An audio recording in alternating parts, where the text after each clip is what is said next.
हिंदुस्तान के इतिहास में इस बार का चुनाव पहला चुनाव होगा जिसमें एक व्यक्ति के पक्ष में या विपक्ष में राजनीति का ऐसा ध्रुवीकरण हुआ है। बीजेपी के पीएम उम्मीदवार नरेंद्र मोदी पर देश की उस हर पार्टी ने तलवार तान रखी है जो एनडीए में नहीं है। राज ठाकरे और जगन मोहन रेड्डी जैसे नेताओं को चूंकि मोदी से हमदर्दी है इसलिए उन्हें आप अपवाद के तौर पर मान सकते हैं, लेकिन गांधी परिवार, मुलायम परिवार, अब्दुल्ला परिवार, ममता का कुनबा, नीतीश और लालू सबने मोदी पर खुलकर हल्ला बोला है और अपने चुनावी मुद्दे में मोदी विरोध को कहीं न कहीं जरूर रखा है। ऐसे में सवाल ये उठ रहा है कि आखिर पूरी सियासत के निशाने पर सिर्फ मोदी ही क्यों है? क्या मोदी का ऐसा चौतरफा विरोध बीजेपी के लिए फायदेमंद साबित होगा? इस पर चर्चा शुरू करने से पहले आपको दिखा सुना दें कि मोदी के खिलाफ किस नेता ने क्या बोला। आजकल अकाली दल की सहयोगी भाजपा के मुख्य प्रचारक गुजरात के नाम पर देश में एक मॉडल भेज रहे हैं, वह है श्री नरेंद्र मोदी के मॉडल। आपको मालूम है उस मॉडल के गुजरात में क्या हो रहा है?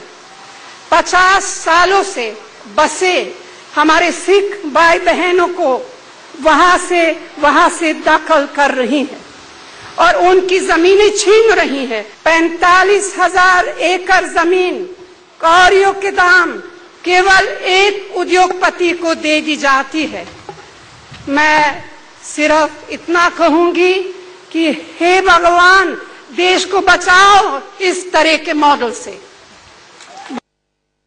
आज उसी दल के बड़े बड़े सक्षम नेता राहुल जी का मजाक उड़ाते हैं।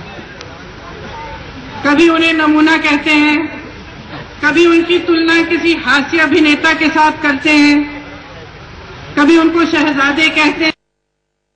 प्रधानमंत्री बनने की आस रखी हुई बनाई है, लगाई हुई है, तो इस बचपने में क्यों पढ़ते हैं? একটা ভাষায় কথা বললেই তাকে ঘৃণা করতে নেই। আমি রাজনৈতিকভাবে তার কথা বলবো, আমি কিন্তু কখনো গুজরাটের মানুষকে বলি না, কারণ ভালোবাসি, দে আর ভেরি গুড। তাদের দুর্ভাগ্য একটা এরকম শয়তান একজন লোক যিনি বসে কাজ তো কিছু করেন না। हिंदुस्तान फिरका परस्त नहीं बन सकता और अगर हिंदुस्तान फिरका परस्त हो गया तो कश्मीर हिंदुस्तान के साथ नहीं रहेगा। मैं इस जियारत के सामने कहता हूं, कश्मीरियों को कबूल नहीं है। फिर वो कहें, उनके वो पिछला कवारंतिम के मोदी को पाकिस्तान जाना चाहिए। अरे जो मोदी को वोट देगा उसको समझना चाहिए। कसाई भी शर्माता है नरेंद्र मोदी जी कसाई का नाम सुनकर। जो कसाई भी ये शर्माता है, ये मजा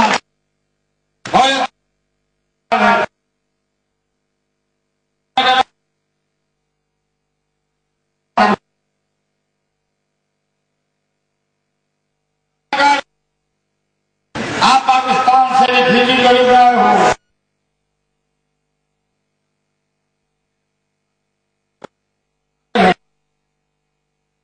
पर पड़ता है तब सबके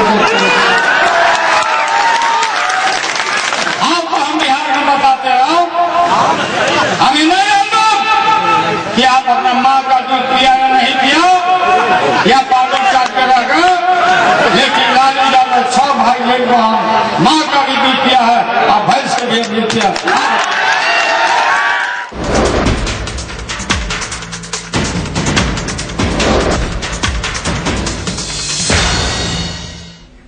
तो सवाल ये कि पूरी सियासत में सिर्फ नरेंद्र मोदी निशाने पर क्यों? इस पर बात करने के लिए हमारे साथ जुड़ गए हैं समाजवादी पार्टी से वरिष्ठ नेता गौरव भाटिया, हमारे साथ आरजेडी लीडर पप्पू यादव हैं, हमारे साथ वरिष्ठ पत्रकार अवधेश कुमार हैं, हमारे साथ शिवसेना के नेता अरविंद सावंत हैं, हमारे साथ बीजेपी के राष्ट्रीय उपाध्यक्ष प्रभात झा जी हैं, हमारे साथ अमीबेन याग्निक है जो कि राष्ट्रीय प्रवक्ता है कांग्रेस की। अमीबेन, सबसे पहले सवाल आपसे ही, आखिरकार आपने मोदी को हीरो बना ही दिया।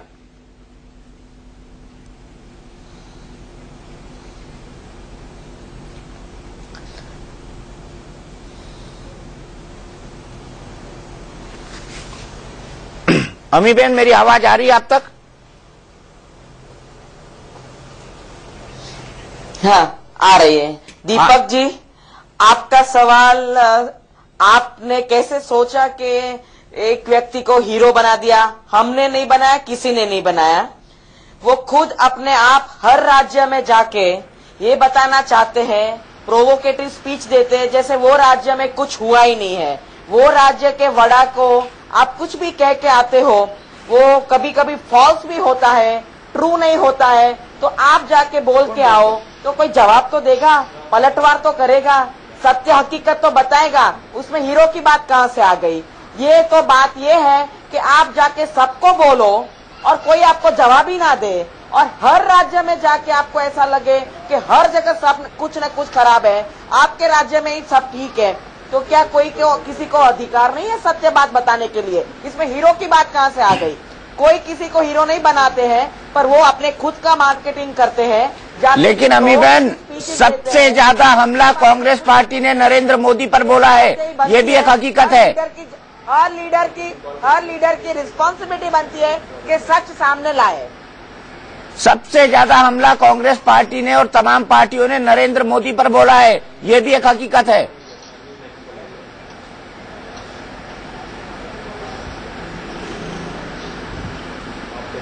किसी ने कुछ भी कहा नहीं है इनको। दीपक जी, आपको कुछ बहुत गलत फहमी हो रही है।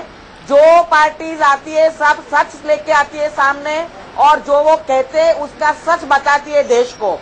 ये हर पार्टी का फर्ज बनता है, हर नागरिक का, हर लीडर का ये जानने का हक बनता है, हर नागरिक का, कि भाई उनके लीडर कितना सच देश के सामने लाते हैं। तो इसमें कोई हीरोगिरी की बात नहीं है, ना किसी को कुछ आक्षेपबाजी करने की बात है, पर जो आक्षेपबाजी होती है उसकी सही और सच बात बताना हर लीडर का फर्ज है। हर लीडर का फर्ज है। पप्पू यादव जी, आपके नेता ने तो कसाई से भी गैर गुजरा बता दिया नरेंद्र मोदी को। नरेंद्र मोदी जी इससे भी ज्यादा कहने के लायक हैं। नरेंद्र मोदी जी जिस तरीके से खुद की मार्केटिंग कर रहे हैं, कभी अमित शाह के द्वारा यह कहना कि बदले लेने की भावना, बदला लेने का वक्त आ गया, कभी यह कहना कि पाकिस्तान भेज देंगे। अभी उनके एक लीडर ने कहा कि आरक्षण को ही मैं समाप्त कर दूंगा हर परिस्थिति में आते ही। कभी वो बिहार में आकर के कहते हैं कि जो गाय जानवरों को काटने वाले और बेचने वालों का दोस्त बिहार के यादवों हैं। ये जहां जहां जाते हैं और व्यक्तिगत हमला जिस तरीके से, और लगातार आज नहीं, उनका जन्म ही नफरत पर और गलत व्यवहार और आचरण के कारण जिस तरीके से कांग्रेस के राहुल गांधी जी पर, सोनिया जी पर और कांग्रेस के अन्य लीडरों पर जिस तरीके से उन्होंने किया है, ये साफ है कि उनको विकास या विचारधारा या मुद्दे पर आधारित किसी चीजों से कोई मतलब नहीं है। उन्हें जिन बातों से निज फायदा होगा, बेनिफिट होगा, चाहे अपना दल भी क्यों ना हो, वो किसी को नहीं बख्शते। बख्शे किसको हैं वो? आप अटल बिहारी वाजपेयी जी को तो, बेटी को तो उन्होंने बख्शा नहीं, मुरली मनोहर जोशी जी को तो बख्शा नहीं, लालजी टंडन जी को बख्शा नहीं, कलराज मिश्र जी को बख्शा नहीं, ताराकांत झा जी को बिहार में बख्शा नहीं, किसको चौबे जी को तो बख्शा नहीं। वो बिल्कुल कंप्लीट वो प्लान्ड है, और उनका साफ है कि वो जिस तरीके से उनको बेनिफिट होगा, चाहे दुनिया को कत्ल करके, दुनिया को मार के, वो जैसा भी उनको मार्केटिंग करना होगा वो वैसा करते हैं। और उसका सबसे बड़ा जो देखने को मिला है मुझे, वह है कि गुजरात में उनके गृह मंत्री की हत्या हुई, तब आज तक नहीं मिले। इतनी घटना गुजरात में 10,000 से ऊपर लोग मर गए, तब नहीं हुई। इनकाउंटर में मरे, तब वो कहीं नहीं गए। लेकिन बिहार में उनके 5 लोग, उनके ये सब मामले कोर्ट में चल रहे हैं या साजिश रची गई, वहां ये मार्केटिंग करने के लिए बिहार में आ गए। बगल में बुंदेलखंड में लोग मरे, तब नहीं गए। छत्तीसगढ़ में इतने लोग नक्सल में मारे गए, 18,000 नौजवान, वहां नहीं गए। लेकिन 5 लोग बिहार में मारे गए, तो मार्केटिंग करने के लिए उनको रथ बुला करके ले आया और उनके घर पर चले गए। उन अपने ही गृह मंत्री को मरवाने के बाद जो आदमी उनकी पत्नी से ना मिले और खुद के गुजरात में 10,000 से ऊपर कत्ल हो जाए, तो उस मोहल्ले में ना जाए। ये मामले कोर्ट में प्रूव हो चुके हैं। एमपी ये अनर्गल आरोप है, मैं इसकी इजाजत नहीं दूंगा। गौरव भाटिया जी, आपको नहीं लगता कि शायद डिवीजन की पॉलिटिक्स कर चुके हैं नरेंद्र मोदी? निश्चित रूप से उन्होंने कंप्लीट डिवीजन की पॉलिटिक्स कर चुके नहीं है, कर रहे हैं। उनका प्लान ही था सबसे पहले वो पॉलिटिक्स भाजपा ने करी है। आपने देखा कि कैसे अमित शाह जी ने कहा कि बदला लेने पप्पू यादव जी, गौरव भाटिया को बोलने दीजिए। गिरिराज सिंह जी ने जो कहा वो भी बदले की भावना और घृणा की राजनीति में कहा। और सबसे महत्वपूर्ण बात यह है कि जो एक संजीदगी, जो जिम्मेदारी एक प्रधानमंत्री पद के उम्मीदवार में दिखनी चाहिए, श्री नरेंद्र मोदी जी में वो कहीं ना कहीं नहीं दिखाई दे रही। और इसका सबसे अच्छा उदाहरण यह है कि आप देखिए, उन्होंने ये नहीं बताया कि प्राइस राइज और इन्फ्लेशन कैसे कंट्रोल करेंगे, उन्होंने ये नहीं बताया कि इंटरनेशनल पॉलिसी क्या होगी, उन्होंने ये नहीं बताया कि इकोनॉमी को कैसे ठीक करेंगे, लेकिन ABCD RSVP पढ़ा रहे थे। और आज जो उन्होंने कृत्य किया है चौरसिया जी, मैं कहना चाहूंगा कि वो violation model code of conduct का नहीं है, वो बहुत ही गंभीर एक ऑफेंस है रिप्रेजेंटेशन ऑफ पीपल एक्ट में। उन्होंने वोट डालने के बाद एक प्रेस कॉन्फ्रेंस 20 मिनट करी और एक अपील करी छिपी हुई वोटरों से कि भाजपा को वोट दीजिए। उनकी उंगली में कमल का जो उनका इलेक्शन सिंबल है वो था, और इसके लिए आज इलेक्शन कमीशन ऑफ इंडिया ने उनको दोषी पाया है और FIR दर्ज करी है। मेरी समझ से इलेक्शन कमीशन ऑफ इंडिया को ऐसे व्यक्ति को जो जिम्मेदारी नहीं समझ रहा, प्रचार से बैन कर देना चाहिए, जैसे ऑर्डर पहले इलेक्शन कमीशन ऑफ इंडिया ने पास किए थे। प्रभात जी क्या कहेंगे?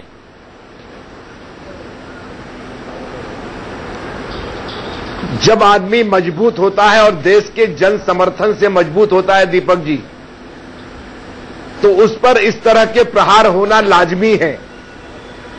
जब आप किसी की जमीन खींचेंगे और उस पर फैली हुई जमीन पर फैली हुई दरी खींचेंगे तो सुगबुगाहट भी होगी, खिसियाहट भी होगी, घबराहट भी होगी। और यही सब विपक्ष के लोगों को दिख रहा है।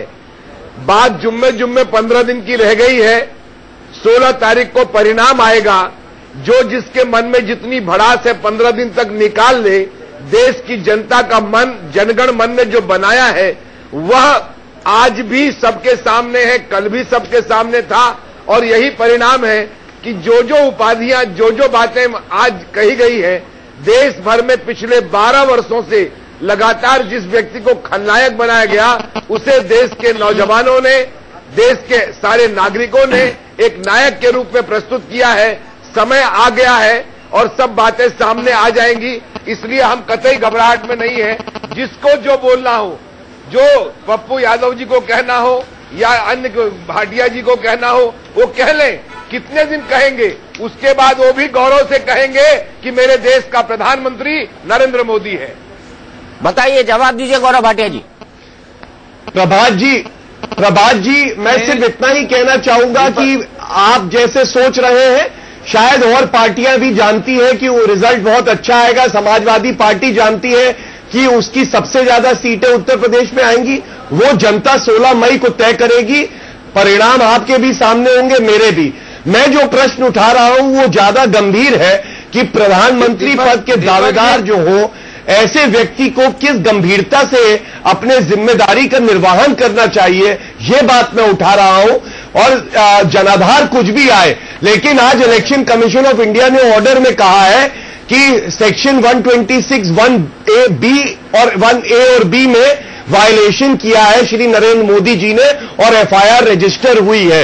ये बहुत ही गंभीर एक अपराध है और इसको मैं उठाना चाहता हूं कि क्या एक प्रधानमंत्री पद का जो दावेदार है वो इस तरह के कृत्य करेगा, तो क्या संदेश दे रहा है? जाते हैं, उनका चुनाव सिंबल हाथ है और जब बाहर आते हैं तो हाथ हिलाते हैं। क्या हाथ कटवा देंगे आप? प्रभात जी, किसी का इलेक्शन सिंबल अगर हाथ है। पप्पू यादव जी, मैं आपके पास आता हूं, लेकिन उससे पहले मैं अमीबेन याग्निक के पास जाता हूं। अमीबेन याग्निक, हाथ में नहीं पकड़ा हुआ था। अमीबेन याग्निक, मुझे बताइए, क्या किसी का इलेक्शन सिंबल हाथ है? अगर कोई हाथ हिलाता है तो हाथ कटवाया जाएगा क्या? एक पब्लिक मीटिंग की परिधि में भी आएगा। अमीबेन याग्निक, इस सवाल का जवाब चाहता हूं आपसे। प्रभात जी को मैं कहना चाहता हूं, दीपक नहीं, प्रभात जी को मैं कहना चाहता हूं, पाया जाएगा क्या? एक पब्लिक मीटिंग की परिधि में भी आएगा। अमीबेन याग्निक, इस सवाल का जवाब चाहता हूं आपसे। प्रभात जी को मैं कहना चाहता हूं, दीपक नहीं, प्रभात जी को मैं कहना चाहता हूं कि जर्मनी में पप्पू जी मैं आपके पास आ रहा हूं, 1 मिनट शांति से, 1 मिनट शांति से। अमीबेन याग्निक बोलिए। हाँ जी प्रभात जी, आप तो बहुत वरिष्ठ नेता हैं और आप ऐसे वाहियात आर्ग्यूमेंट करेंगे कि हाथ हिलाते आते हैं, ये बहुत गलत बात है। जो भी बाहर आता है वो अपनी उंगली दिखाता है। कोई भी नेता हो आप देखेंगे हर तरफ हर नेता ने सिर्फ उंगली दिखाई है और वो भी वो चिन्ह दिखाया है जहाँ वो इंक लगी हुई है। आप ऐसी बातें करके कि हाथ काट देना चाहिए, वो गलत बात है। आपको स्वीकार करना चाहिए कि हाँ ये कमल का चिन्ह 20-30 मिनट तक नहीं दिखा सकते, ये क्लियर वायोलेशन है। पीएम कैंडिडेट होने के नाते इन्हें ये नहीं करना चाहिए। आपका इतना बड़प्पन होना चाहिए कि आपको एक्सेप्ट करना चाहिए कि हाँ उन्होंने वायोलेशन किया है, पर आप हर बार जैसे बीजेपी को कोई काम नहीं है, सिर्फ पलटवार करते, सिर्फ आरोपबाजी करते हैं और ऐसे ऐसे जवाब निकाल के लाते हैं कि देश की जनता समझती है कि आप क्या कहना चाहते हैं। आप असल मुद्दों से बाहर जाते हैं, आप ये बात को समझ में नहीं लगाते हैं। समझ रही है और जनता बताएगी समय पर। आपके डिफाल्ट आपका डिबेट ये डिबेट में ये मुद्दा नहीं चलेगा। एफआईआर ऑलरेडी हो चुकी है, तो हम इससे उठ के बात करें, हम और बातों पे बात करें। अवधेश कुमार जी, आपको लगता है कि ये एफआईआर लॉजिकल थी? देखिए, एफआईआर अगर किसी के विरुद्ध होता है तो वो गंभीर मसला है, उसको हम अगंभीर नहीं मानते हैं। लेकिन जिस धारा में लगा है, हालांकि ये विषय केवल वहां तक नहीं, जो पीपुल्स रिप्रेजेंटेशन एक्ट के 126 धारा है उसमें 3 बातें हैं। पहली बात तो यह है कि चुनाव मतदान के 48 घंटे पूर्व से लेकर मतदान के अंत तक आप किसी प्रकार का चुनाव प्रचार नहीं करेंगे, कोई सभा नहीं करेंगे, कोई सिनेमेटोग्राफी करके टीवी वगैरह पर उसे नहीं दिखाएंगे, किसी प्रचार सामग्री का इस्तेमाल नहीं करेंगे। अब ये उस पर विश्लेषण पर निर्भर करेगा कि क्या पत्रकार से बात करना कमल के निशान को हाथ में लेकर ये चुनाव प्रचार के दायरे में आता है, क्या ये सब प्रचार सामग्री के दायरे में आता है, क्या टीवी पर बात करना भी टीवी पर प्रचार के दायरे में आता है। तो एफआईआर किसी पर हो जाने का अर्थ ये नहीं है कि वो अपराधी हो गया, लेकिन एफआईआर हुआ है, गंभीर है, उसकी जांच होगी। लेकिन मैं बताना यह चाह रहा हूं कि इस समय देश में अगर आप इलेक्शन कमीशन का वेबसाइट पर जाएंगे तो इस धारा के अंदर कम से कम 1000 से ज्यादा एफआईआर है। वो 1-2 एफआईआर नहीं है, आप उस पर जाके देख लीजिए। पहली बात तो यह है। लेकिन जो हम लोग चर्चा कर रहे हैं, देखिए कोई भी व्यक्ति आलोचना से परे नहीं है। नरेंद्र मोदी की नीतियों पर सोनिया जी आलोचना कर रही थी, मॉडल पर, उनको अधिकार है, नरेंद्र मोदी उसका जवाब दें, कोई भी व्यक्ति। लेकिन इस समय भारत में जो पिछले 1 वर्ष से हो रहा है वो आलोचना नहीं है, वो हमारी राजनीति के ऐसे पतन को दिखाता है। अब कोई कह रहा है, आप सोचिए, कोई कह रहा है कि वो महिलाओं कमरे में बंद होकर के महिलाओं की जो है फोन पर बात सुनते हैं। कहा गया है कभी भी किसी भी युद्ध में कमर के नीचे वार नहीं किया जाना चाहिए। हर पार्टियां इस समय नरेंद्र मोदी पर कमर के नीचे वार कर रही है, आलोचना से परे नहीं है। उसका रिएक्शन जनता में हो रहा है। आपने जो पहला प्रश्न किया था अमीबेन बहन से, वो सही था कि आप लोगों ने हीरो बना दिया है, क्योंकि ये जब ये गलत तरीके से आलोचना करते हैं तो जनता में उसकी प्रतिक्रिया होती है और उससे नरेंद्र मोदी का समर्थन बढ़ता है। नहीं तो इस समय जहां भाजपा का जनाधार नहीं है वहां भी नरेंद्र मोदी मुद्दा है, जहां जनाधार वहां भी मुद्दा है। पक्ष में भी एक व्यापक आलोड़न है, विपक्ष में भी लोग खड़े हैं। तो वो ऐसे नहीं हो गया है अगर जनता जिस आदमी को नकारती होगी। इसलिए इस देश की पार्टियों को आलोचना का अधिकार है, लेकिन इतना मत गिरा दीजिए स्तर को कि आने वाली पीढ़ी के लिए कोई पॉजिटिव डिस्कोर्स, सकारात्मक बहस की स्थिति नहीं रहे। अरविंद सावंत जी शिवसेना के नेता हैं, आपको भी लगता है कि मोदी को बिलो द बेल्ट हिट किया जा रहा है?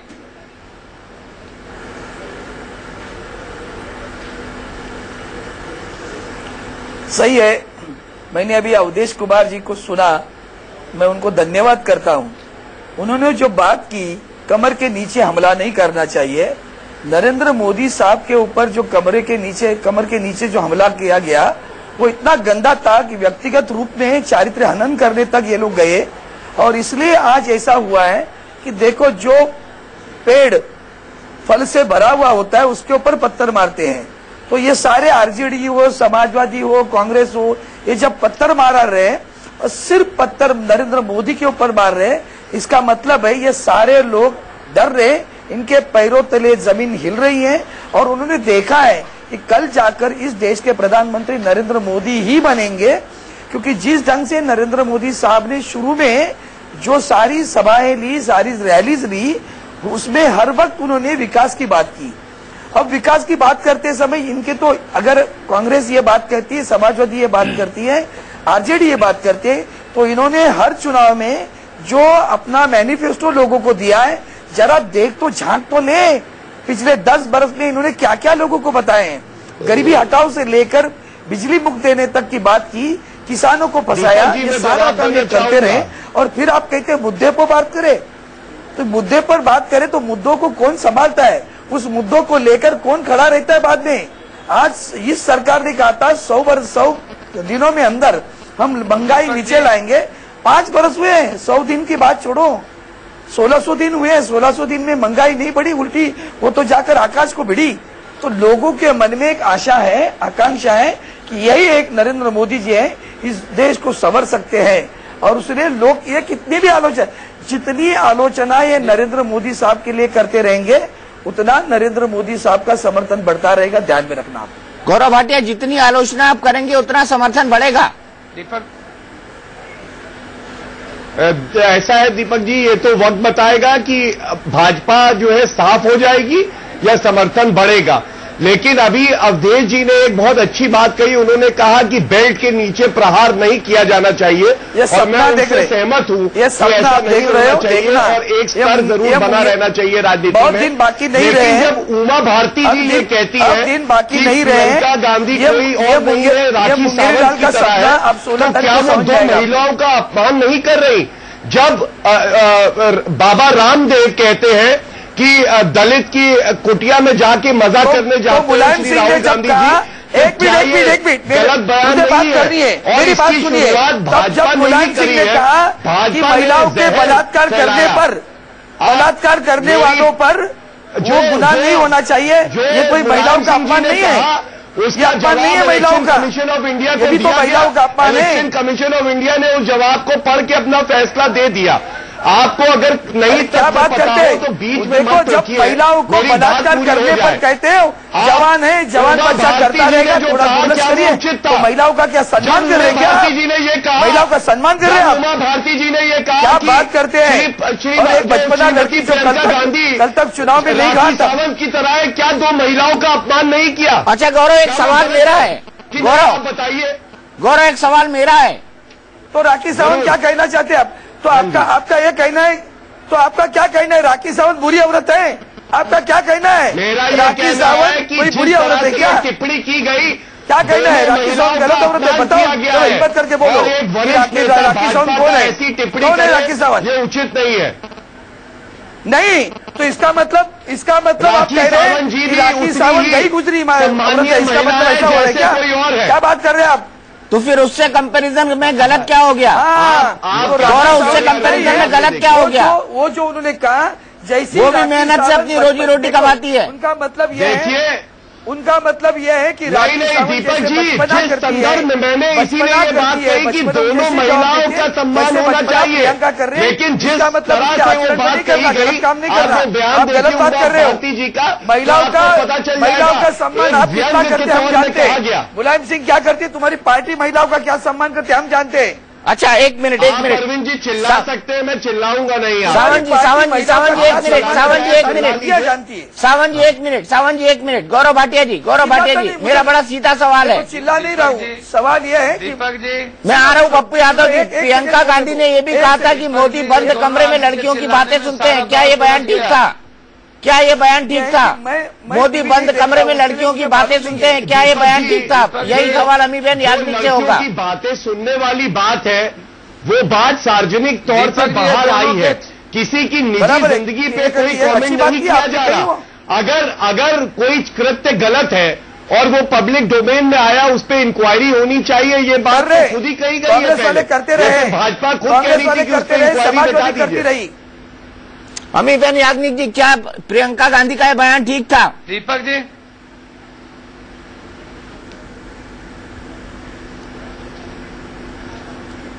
देखिए, पहले तो मैं अवधेश जी की बात पे आती हूँ कि बिलो द बेल्ट कोई बात हो नहीं रही है।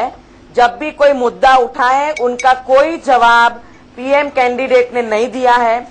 ये मुद्दा सिर्फ इसलिए उठा था कि एक महिला की जासूसी हो रही है, तो होम मिनिस्टर और एटीएस, सारे पुलिस वाले, आईबी ऑफिसर्स, क्राइम ब्रांच, क्यों सारी गवर्नमेंट मशीनरी एक महिला की जासूसी के पीछे रही है? तो अपने पर्सनल काम के लिए क्यों ये गवर्नमेंट मशीनरी का यूज हो रहा है? इसमें कौन सी बिलो द बेल्ट की बात आई? तो ये जवाब न तो पीएम कैंडिडेट ने दिया, अमित शाह ने दिया, सारी चैनल पहली बार हुआ है कि एक जासूसी कांड पर पूरी कैबिनेट बैठ गई हो। देखिए ऐसा है कि पूरी कैबिनेट बैठ जाए इस एक घटना पर, न उस महिला को आपत्ति है न उस परिवार को आपत्ति है। ज्यादातर बोलने वालों ने उस महिला से मुलाकात तक नहीं की है। आप मुझे मेरी बात नहीं, आप जो बात कर रहे हैं हमारा काम उसको करेक्ट करना भी है। नहीं, मेरी भूमिका उसमें इंटरफेयर करके उसको करेक्ट करना भी है। ये पब्लिक डोमेन में बात नहीं है। मत लीजिएगा। आप एक पत्रकार है, आप एक एनालिस्ट है, आप पहले मेरी बात सुनिएगा। नहीं तो उसको करेक्ट करना पड़ेगा ना। कहीं अगर आप करेक्ट बोल नहीं है तो मैं बयान आया उसको करेक्ट करना नहीं। ये बहुत गंदी हरकत है। पर ये बात जरूर है कि पूरी गवर्नमेंट मशीनरी यूज की गई, तो इसका जवाब आज तक नहीं आया। तो ये पहली बात। दूसरी बात कि बिलो द बेल्ट किसी ने कुछ नहीं कहा है, आप गलत कह रहे हैं। पर ये बात जरूर है कि जब रामदेव यादव ने भी बताया कि भाई ये ऐसी बातें, ना तो पीएम कैंडिडेट ने उनको बोला कि ऐसे नहीं बोलना चाहिए, कभी वो किसी के बारे में कुछ भी कहते नहीं है। ऊपर से बीजेपी डिफेंड करती है ऐसे लोगों को जो कुछ भी बयानबाजी करती है। तो आप ऐसे कैसे कह सकते हैं कि बिलो द बेल्ट की बातें होती है? हाँ जरूर, वो जब कुछ निकल आता है तो वो बिल्कुल चुप हो जाते हैं, कोई भी सफाई नहीं देते हैं, ना भी कोई बात करते हैं। तो इसमें बिलो द बेल्ट बात कहां से आई? आप क्यों नहीं पूछते कि आप क्यों जवाब नहीं देते हैं? महिला को आपत्ति हो ना हो, पर क्या गवर्नमेंट मशीनरी का यूज किया जाता है किसी की जासूसी करने के लिए?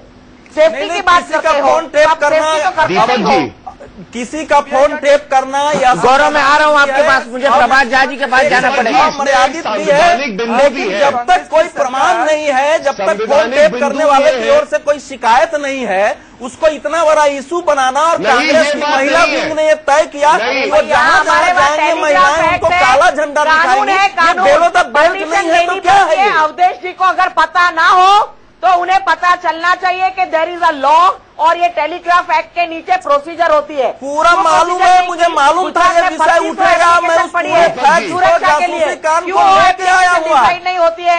और जब मैं डिस्कशन करने आता हूँ तो उन फैक्ट्स के साथ आता हूँ, सबको मालूम है। अवधेश जी आपके पास फैक्ट्स नहीं है। बिल्कुल, ये प्रभात झा जी कैसे डिफेंड करेंगे नरेंद्र मोदी को इस पूरे स्कैंडल पर? आप ऐसे कागज दिखाने से उंगलियां तो उठी है उनकी तरफ, प्रभात झा जी उंगलियां तो उठी है उनकी तरफ।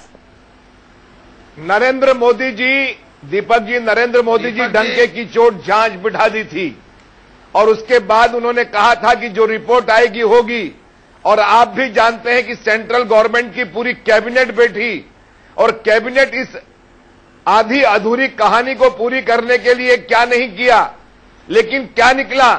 वह महिला ने कहा, उसके पिताजी ने क्या कहा कि हमें कोई जांच नहीं करवाना है। इन सब बातों से क्या लगता है, क्या नरेंद्र मोदी को फंसाने की कोशिश नहीं की जा रही? मजबूत व्यक्ति क्या नरेंद्र मोदी नहीं फंसते हैं तो और कोशिश नहीं की जाती है? काम करवा सकते हैं। हनी बहन कुछ भी कहें, वो कितना भी बचाने की कोशिश करें, उनके बचाने से अब यूपीए गवर्नमेंट बचने वाली नहीं है। वो जाती हुई एक डूबती जहाज है और उसमें जो भी जाएगा वो डूबेगा। नरेंद्र मोदी जी ने देश को बता दिया है कि किस ताक और धाक की राजनीति वो करने वाले हैं। इसलिए इन आरोपों से कांग्रेस शिकंजा कसने की कोशिश करती रही, लेकिन शिकंजा नहीं कस पाई। देश की जनता भी सच को समझती है और झूठ को समझती है।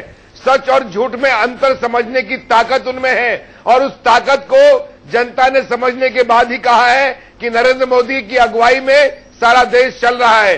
इसलिए मुझे बहुत बातें नहीं कहनी है, मैं इसे अपने जन समर्थन के नजरिए से देखता हूं। जितना प्रहार करेंगे उतना ही नरेंद्र मोदी मजबूत होंगे। जितना प्रहार करेंगे उतना ही मजबूत होंगे। पप्पू यादव जी, यहाँ पर आपसे भी यही कहूंगा कि आप जितना प्रहार करेंगे नरेंद्र मोदी पर, नरेंद्र मोदी उतने बड़े हीरो बनेंगे। देखिए, ये सबसे बड़ी पहली बात मैं बता दूं कि ये इसी खुशी आपसे भी यही कहूंगा कि आप जितना प्रहार करेंगे नरेंद्र मोदी पर, नरेंद्र मोदी उतने बड़े हीरो बनेंगे। देखिए ये सबसे बड़ी पहली बात मैं बता दूं कि ये इसी खुशफहमी में हैं। इनको ये भूलना नहीं चाहिए कि हिटलर भी इसी तरह के भावनात्मक लोगों के बीच जाकर के जिस तरीके का इतिहास लिखा था, उनका इतिहास क्या हुआ। एक तो इन्हें ये जानना चाहिए हिटलर का इतिहास इस दुनिया में कहां चला गया। दूसरा, ये जो मॉडल है अब अटल बिहारी और अडवाणी जी के मॉडल को इन्होंने समाप्त तो कर दिया, लेकिन अमित शाह, बाल ठाकरे, राज ठाकरे और कडानी जैसे चीजों का जो मॉडल इन्होंने तैयार किया है, नरेंद्र मोदी का मॉडल है क्या? नरेंद्र मोदी का मॉडल है नफरत का, और ये नफरत की टीम है नरेंद्र मोदी का। जहां तक विकास का सवाल है, ये बोल रहे हैं विकास पर बात नहीं होती है, तो हम इनको बता देना चाहते हैं यूपी और कांग्रेस के बारे में। यदि 56 साल उन्होंने राज किया है और इनकी सरकार 7 साल, तो यदि 7 साल और उनकी कांग्रेस और यूपीए की सरकार की बात करें तो हम बैंकिंग से यदि शुरू करते हैं श्रीमती स्वर्गीय इंदिरा गांधी जी को लेकर के, तब से लेकर इंदिरा आवास, विधवा पेंशन से यदि मैं शुरू करता हूं, छात्रवृत्ति, mid day meal, Antyodaya, Annapurna, anganwadi, 82 crore को फूड बिल, किसान को ऋण माफ करना, स्वजल धारा, राजीव गांधी विद्युत परियोजना, किसानों के लिए, यदि मैं इन सारे चीजों को पप्पू यादव जी, मधेपुरा में लाइट आती है क्या? यूपीए की सरकार और मधेपुरा में लाइट आती है क्या? नहीं, वही बात तो मैं कह रहा हूँ। मैं वही पूछ रहा हूँ, मधेपुरा में लाइट आती है क्या? मधेपुरा में यदि लाइट है, आती है मधेपुरा में लाइट, और आती है तो कितने घंटे आती है मुझे बता दीजिए जरा। मधेपुरा में यदि कहीं पर विद्युतीकरण हो रहा है तो उसका नाम है राजीव गांधी विद्युतीकरण योजना। कितनी लाइट आती है बता दीजिए। कहीं भी देश में शरद यादव ने कितनी लाइट लगवा दी यहाँ, ये बता दीजिए। नीतीश कुमार ने कितनी लगवा दी, लालू यादव ने कितनी लगवा दी, ये बता दीजिए। शरद यादव जी 9 साल उन्हीं कॉन्वे के, 22 साल 23 साल तो ये जदयू उसी भाजपा गठबंधन के सबसे बड़े एक सिपहसालार थे। और बीजेपी का विकास मॉडल तो बता दीजिए। 9 सालों में कोई एक चीज तो बता बीजेपी के बारे में। उसी बीजेपी के साथ तो आप थे, उसी बीजेपी के साथ तो आप थे, उसी बीजेपी के साथ आप थे। पप्पू यादव भूलिए मत आप। नहीं पलटिए और भूलिए मत, उसी बीजेपी के साथ आप थे। वही बात तो फेडरल फ्रंट बना के बैठे थे आप 5 MP। भैया भूलिए मत आप।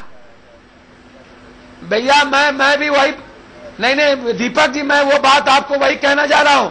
आप गुजरात के मॉडल को, विकास को देख लीजिए तो वहां का सर्वे है, मेरा नहीं है, दुनिया के सभी सारे बड़े विचारकों का सर्वे है वहां के विकास के मॉडल में, आदिवासी के बारे में, एजुकेशन के बारे में। आप मधेपुरा के विकास के मॉडल की बात करें वही बेहतर होगा।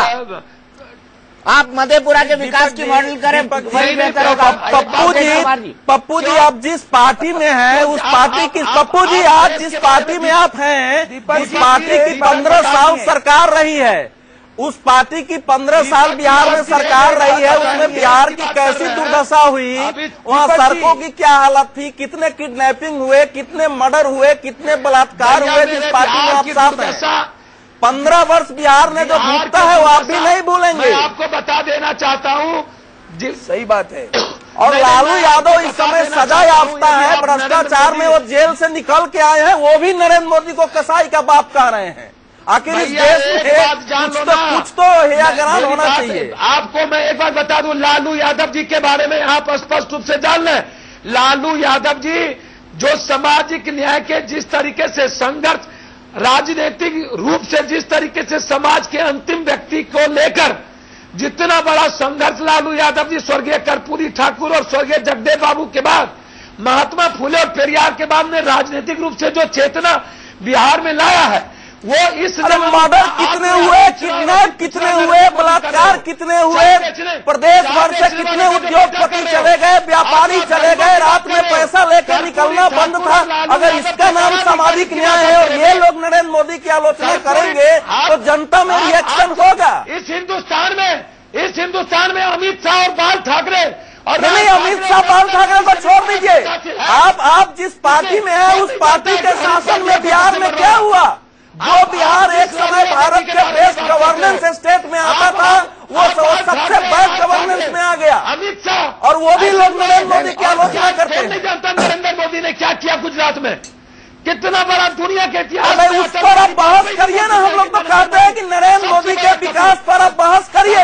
पप्पू यादव जी, लेकिन उसको राक्षस, उसको कसाई, उसको दानव, उसको औरतखोर, उसको ये सब शब्दों प्रयोग करते हैं। हमको लगता है कि बहस हमारी भटक रही है। और आप जबरदस्ती लालू यादव जी को गलत रूप से लालू यादव जी को छोटे चीजों में, मैं भी लालू यादव के विचारधाराओं के साथ नहीं था, मैं भी व्यक्तिगत रूप से लालू यादव जी के खिलाफ विचारधारा से रहा हूं, और आप भी यदि विचारधारा की बात आएगी तो हो सकता है मैं अलग रहूं। चलिए हमारी बहस पर मैं आपको बता देना चाहता हूं, हमारी बहस की स्थिति में जिस तरीके से फंसाया गया लालू यादव जी को, किसको नहीं फंसाया जाता गया है, कौन क्या राजा को नहीं फंसाया गया, जगन बेदी को नहीं फंसाया गया, जयललिता जी को नहीं फंसाया गया, करुणानिधि जी। अरविंद सावंत जी बोलिए, अरविंद सावंत जी बोलिए, अरविंद सावंत जी बोलिए। दीपक जी, मुझे एक बात कहनी है,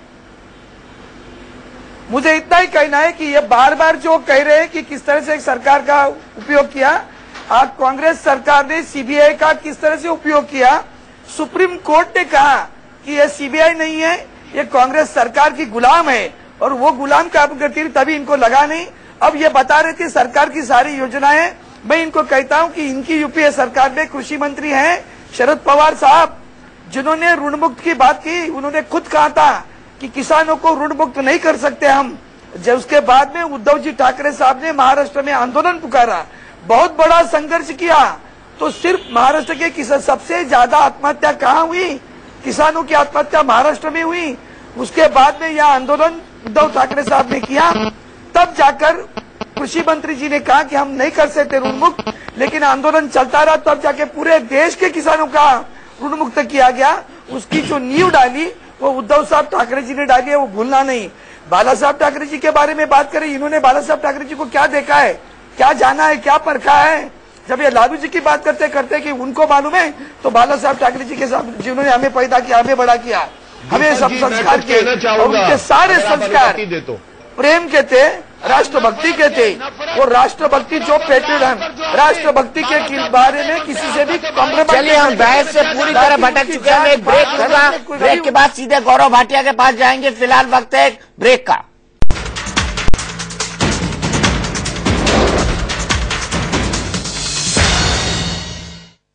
तो क्या मोदी पर चौतरफा हमले से बीजेपी को फायदा होगा? मोदी खुद क्या कहते हैं इस बारे में, सबसे पहले वो सुन लेते हैं। मोदी कहता है महंगाई रोको, वे कहते हैं मोदी रोको। मोदी कहता है भ्रष्टाचार रोको, वो कहते हैं मोदी रोको। मोदी कहता है मां बहनों पर अत्याचार रोको, वो कहते हैं मोदी रोको। मोदी कहता है अन्याय रोको, वो कहते हैं मोदी रोको। सीधे चलते हैं अमीबेन याग्निक के पास। अमीबेन याग्निक, सुना आपने क्या क्या वो रोकना चाहते हैं, लेकिन आप कहती हैं मोदी रोको। दीपक जी, आप कहीं से भी निकाल के दिखाइए कि हमने कभी कहा है कि मोदी जी को रोको। उन्होंने जो भी अभी बताया अपनी रैलीज में, भाषण में, मैं सोनिया जी के शब्द बता रहा हूं आपको। हे भगवान, इस गुजरात मॉडल से देश को बचाएं। नहीं, हम तो ये कहते हैं, सोनिया जी के शब्द हैं, हमें सेक्युलरिज्म वाली, डेमोक्रेसी वाली पार्टी है, हम सबको साथ लेके आगे जाना चाहते हैं। पर ये जो कहते हैं वो सिर्फ बोलते हैं, उन्होंने आज तक कैसे करेंगे अगर वो आएंगे कभी नहीं बताया। सिर्फ आरोपबाजी की है, सिर्फ आक्षेपबाजी की है, और सिर्फ अपने आप के नाम को आगे कर दिया है। तो आप हमें तो पूछिए ही नहीं, हमने तो यही कहा है कि हम सबको साथ में लेके चलेंगे। हमने 10 साल एकदम स्टेबल गवर्नमेंट दी है, हमने अधिकार की राजनीति की है, हमने लोगों के लिए इतने लेजिस्लेशन लाए हैं कि जिसकी वजह से सबके हाथ मजबूत हुए हैं। वो जो अगर कहते हैं कि महिला पे अत्याचार रोको, तो क्या किया उन्होंने गुजरात में, कि महिला की सेफ्टी के लिए क्या किया?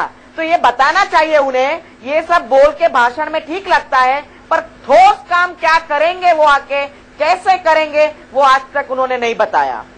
प्रभात झा जी, उन्होंने सारा स्क्रिप्ट लिखा हुआ है और सारे देश को बताया हुआ है। उन्होंने अपने विजन में एक बार नहीं अनेक बार कहा है कि देश में महंगाई कैसे रुकेगी, देश में अत्याचार कैसे रुकेंगे, देश में नक्सलवाद माओवाद का सामना कैसे किया जाएगा, देश में विदेश नीति क्या होगी, देश के गृह नीति की क्या स्थिति होगी। ये सारी बातें उन्होंने एक बार नहीं अनेक बार देश की जनता के सामने, देश में नक्सलवाद माओवाद का सामना कैसे किया जाएगा, देश में विदेश नीति क्या होगी, देश के गृह नीति की क्या स्थिति होगी, ये सारी बातें उन्होंने एक बार नहीं अनेक बार देश की जनता के सामने और भारतीय जनता पार्टी के राष्ट्रीय परिषद की बैठक में जो उनका भाषण हुआ था उसमें उन्होंने अपने विजन को 1 घंटे 45 मिनट तक देश के सामने रखने की कोशिश की थी। अब ये बहन को पता नहीं है, बहन जी को, तो हम क्या करें उसके लिए। बात रही सोनिया जी ने कहा हे भगवान, दीपक जी आप कह रहे हो भगवान कब याद आ रहे हैं, जब नैया डूब रही है। अभी 10 साल तक भगवान याद नहीं आए थे, जब यूपीए सरकार अत्याचार कर रही थी, महंगाई 100 दिन में कम करने के बजाय 10 साल में नहीं कम हुई, विदेश नीति, नक्सलवाद, माओवाद, भ्रष्टाचार, घोटाले, लाइन लगी हुई है। और इसके बाद उस समय भगवान याद नहीं आ रहे, अब भगवान याद आएंगे। भगवान 16 मई के बाद और अच्छी तरह याद आएंगे और तब हमारी बहन जी कहेंगी कि सच में भगवान किसके साथ खड़ा है। भगवान जो न्याय करता है उसके साथ खड़ा होता है, अन्याय करने वालों के साथ खड़ा नहीं होता। अमी बहन सही बताया आपने, बहुत सही बताया कि भगवान गॉड सेव द कंट्री जरूर कहा था, क्योंकि आप जो तोड़ने की नीति में मान्यता रखते हैं, तोड़ने की बात करते हो, कभी आपने आज तक नहीं बताया कि आप क्या करेंगे, कभी फॉरेन पॉलिसी पे नहीं बताया, कभी कोई रिफॉर्म्स के बारे में नहीं बताया, क्या करेंगे आप आएंगे तो कभी नहीं बताया। आपकी रैली में जो बोलते हैं वो कोई और बात है, कभी डिबेट्स में नहीं आए, कभी इंटरव्यू नहीं दिया, सिर्फ रैलीज में आक्षेपबाजी की है और यही कहा है जो राज्य में गए वो राज्य के लीडर के बारे में कुछ न कुछ कहते रहे, कभी आपने सबको साथ में लेके जाने की बात नहीं कही है। तो आप ये गलत बातें अभी नहीं ना बताएं, हम भी 16 तारीख तक रुकते हैं और आप ये हमें ना कहिए कि आप क्या किया और आपने क्या किया। अवधेश कुमार जी, आपको लगता है कि दोनों की इस डिबेट में वाकई इस बात का कोई सार निकलता है कि क्या मोदी जी ने कोई सॉल्यूशन पेश किए हैं, कोई बीजेपी ने सॉल्यूशन पेश किए हैं, या कांग्रेस हवा में पतंग उड़ा रही है कि मोदी जी और बीजेपी ने तो कोई सॉल्यूशन पेश ही नहीं किए हैं कि आगे आने वाले 5 साल वो देश कैसे चलाएंगे? देखिए, मोदी जी की नीतियों से मेरी असहमति हो सकती है, लेकिन ये सच स्वीकारना होगा कि इस समय जितने लोग भी प्रधानमंत्री के उम्मीदवार हैं उसमें अगर किसी एक व्यक्ति ने अगर एक मॉडल रखा है, पूरा लंबा 1.5 घंटे का भाषण दिया है, उसके पहले 6 भाषण लेडीज श्री राम कॉलेज और कॉमर्स से शुरू किया है, यही तो मैं कह रहा हूं। अगर किसी ने रखा है तो उसने रखा है, राहुल जी ने भी रखा है, उन्होंने भी अपने आरंभिक भाषणों में रखा है, लेकिन उस पर बहस नहीं हो रही। लेकिन मैं दीपक जी दूसरी बात कह रहा हूं, ये जो मोदी फेनोमेना और सब पर हमला है, इसको थोड़ी गहराई से देखने की जरूरत है, क्योंकि भारतीय राजनीति के लिए मुझे लगता है कि 1947 के बाद सबसे बड़ा परिवर्तनकारी दौर है ये। भारत की राजनीति में पक्ष और विपक्ष था, संसद में हंगामा होता था, लेकिन जैसे किसी तालाब का पानी प्रयोग नहीं हो और जड़ हो जाता था, उसी ढंग से पक्ष और विपक्ष के बीच जड़ता आ गई थी, नीतियों के स्तर पर, व्यवहार के स्तर पर। इसलिए चुनाव बिल्कुल जिसको कहते हैं नीरस होने लगा था। तो मोदी ने हमला करके उस जड़ते को तोड़ा है, भले उनके शब्द से हम सहमत हो असहमत हो, पहली बार हुआ है। मैंने इसी चैनल पर आपसे जब बहस हो रही थी तो मैंने ये कहा था दीपक जी कि मोदी का राष्ट्रीय राजनीति पर अभ्युदय का परिणाम यह होगा कि 1947 से 2013 तक जो कुछ हमने नहीं देखा है वो सब देखना पड़ेगा। मोदी ऐसे शब्दों का प्रयोग करेंगे कि राजनीति के शब्दकोश, आवरण को सब बदल जाएगा, उससे राजनीति का बदला हुआ चेहरा दिखाई देगा। क्योंकि इसके पहले 1999 में जिस ढंग से हमला किया था सोनिया गांधी पर, उसके बाद पहली बार नरेंद्र मोदी ने उनको निशाना बनाया है। जितने भी चेहरे इस समय के राजनीति में है सबको उन्होंने निशाना बनाया है और उनके शब्द ऐसे हैं कि लोग तिलमिला उठते हैं। तो ये खदबदाहट की स्थिति होती है जब बाढ़ आती है। इसी से भारत में एक बेहतर राजनीति उदित होगी। और ये सारे जो हमला कर रहे हैं नरेंद्र मोदी पर, उसके परिणाम ये है कि ये स्वयं अंदर से इन लोगों ने इतनी गलतियां की हुई है कि ये अपराध बोध से ग्रस्त है। मोदी ने गलती की है वो एक पक्ष हो सकता है, लेकिन सारे के हमले का मतलब है, और अंतिम निष्कर्ष मेरा यही है कि मोदी के नाम पर भारतीय राजनीति में इस समय जो हो रहा है उससे एक ऐसे चीरहरण का दृश्य उत्पन्न हो रहा है जिसके सामने वो कौरव का जो दरबार था वो चीरहरण छोटा हो जाएगा। पूरी दुनिया हंस रही है हमारे डिस्कोर्स पर। तो मैंने आज ही नवभारत टाइम्स में मेरा लेख है दीपक जी कि इस तीखेपन से डर लगता है। मैं फिर कहता हूं कि राजनीति को इस सीमा तक न ले जाया जाए कि पूरी राजनीति चीरहरण का पर्याय हो जाए, चीरहरण का पर्याय हो जाए। प्रभात जी और अमी बहन, आपसे आखिरी कमेंट चाहूंगा, दोनों से एक एक। क्या आपको लगता है कि ये जो पब्लिक डिस्कोर्स है ये बहुत निचले स्तर तक पहुंच गया है?